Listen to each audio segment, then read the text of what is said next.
আল্লাহর কাছে তো জীবন অনেক কিছু চাইলাম, এটা দাও সেটা দাও, কখনো কি একবার এই দোয়াটা করতে পারি না, আল্লাহ আমার উপর তুমি রাজি হয়ে যাও।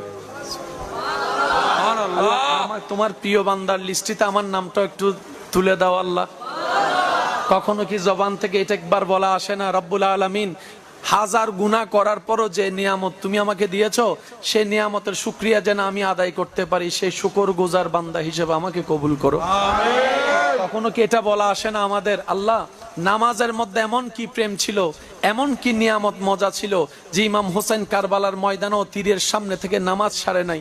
আল্লাহ নামাজের মধ্যে এমন কি প্রেম ছিল, তোমার প্রিয় বান্দারা রাতের ঘুমকে হারাম করে সারা রাত নামাজে কাটাই দিয়েছে। কিছু তো একটা আছে যেটা আমরা পাচ্ছি না। আমরা কপাল ঠুকানোটা পাচ্ছি, হাত লাগানোটা পাচ্ছি, আমরা হাঁটু লাগানো পাচ্ছি, ওই স্বাদটা তো পাচ্ছি না। আল্লাহ দয়া করো আমরা যেন সেই স্বাদটা পেতে পারি, তোমার প্রেমে নামাজ পড়ে পড়ে জীবন দিয়ে দিতে পারি।